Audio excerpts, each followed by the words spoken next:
we do need to talk about this one. And I'm trying to do it in a way that I don't get angry because I get sick of being angry all the time. So I'm just going to play it and then we can discuss. A Doreen mum is reeling from a carjacking nightmare after thieves drove off with her 2 young children in the backseat. Bethan Yeoman has the details. Beth, she turned her back for a split second. Mitch, the heart-stopping moment was all caught on camera. At 6:45 yesterday morning, Stephanie had just strapped her 2 4-year-olds into her Ford Territory when a pink Yaris came speeding past and 2 male offenders jumped out. They got into the Ford, driving more than 2 k's away before dumping the toddlers on the side of the road at 2 different locations. They crashed into the Yaris as they made their escape. The 2 female occupants of that car, aged 23 and 16, were arrested, then released pending summons. I just don't understand how that's a good way to treat people who disrespect others, Okay. have no regard for the law. It just doesn't. Stop. I'm going to play this again and I just want to emphasize something. This is the mother of the 2 children. Let me just play this clip. Pending summons. I just don't understand how that's a good way to treat people who disrespect others, have no regard for the law. It just doesn't make sense. That's the mother who was carjacked and had her 2 children in the car as it was stolen. Oh, I just don't understand. What the fuck? Why are you being so polite? Why are you angry? What the hell is wrong with Australians? I'm sorry, this gets me so fired up. Your kids were just taken in your stolen car and you're sitting there all meek like, oh, I don't know how this happened. What the fuck? Yeah, I think the expression cucked comes to mind. Oh my God, we talk about Stockholm Syndrome. This is what Daniel Andrews did to Victoria. Yeah. You're so fucking passive. Yeah. I'm angry for you. Yeah. I don't even have kids. Yeah. And I'm angry. She's sitting there. She's almost smiling like, oh, it shouldn't have happened. These kids stole a car with 2 4-year-olds in it and they're already out on bail.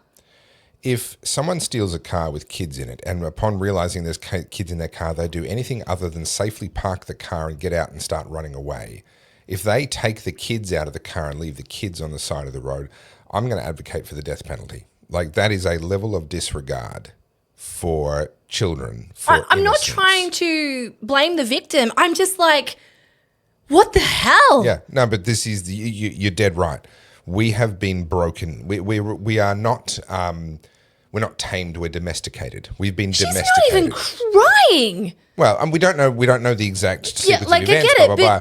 It happened that day. But for her to be sitting there going, I don't understand. Look, I agree with you. We've been domesticated. We've become domestic animals. We've been lobotomized. And when wild animals come in, we're sitting here going, yeah. I mean, you saw it. You said it. And so this relates to the story I had up about Jackie Felgate. And believe it or not, there are people arguing that crime in Victoria is not that bad. Yeah. Even though, I feel like a broken record, and you guys must be exhausted by me saying the same things. Man gets his hand cut off by a machete. Yeah. A carjacking in Keysborough just as they're about to go overseas. Everything's stolen. Carjacking with kids in the back seat. A man stabbed in the face 11 times. How many more examples? What will it take? And we've already had that poor doctor who was murdered when he confronted the home invaders.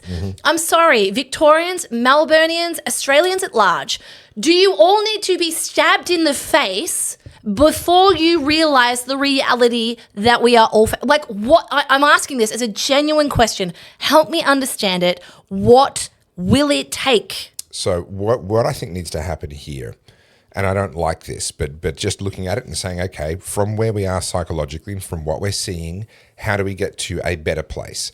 Unfortunately, it goes via a worse place, and the worst place is more people dying.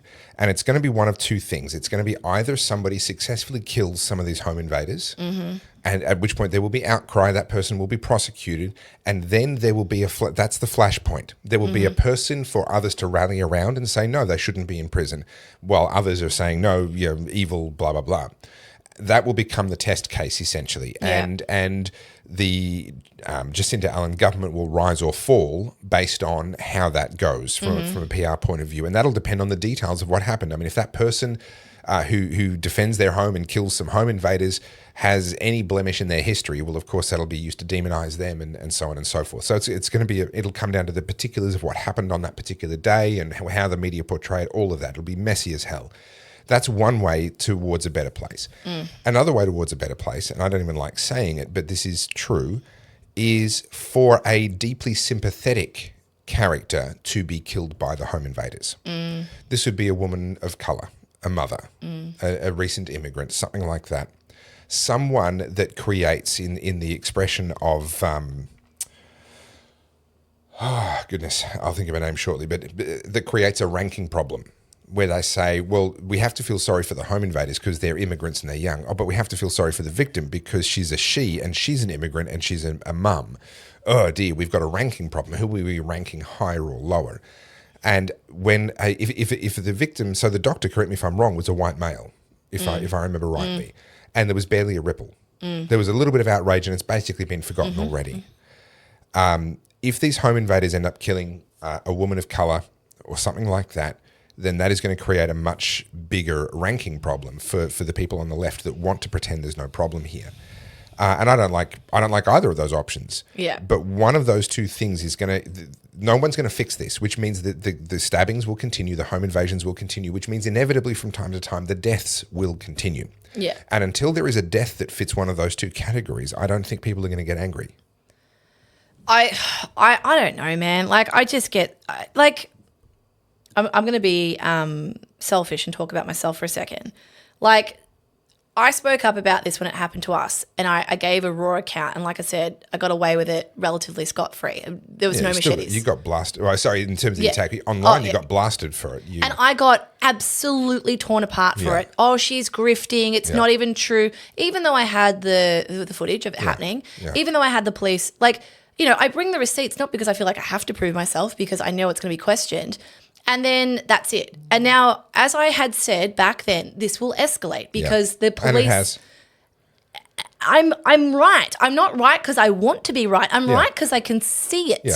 I can Follow see the incentives. the forest from the trees. I don't need to sit there and wait until I literally see it all unfolding. You don't need a double-blind, placebo-controlled study to be able to see where this is going. And it's just, and like even today, I commented on that 3AW thing. I'm getting trolled for being the chick who spoke up about lockdown, of which I was right. Yep.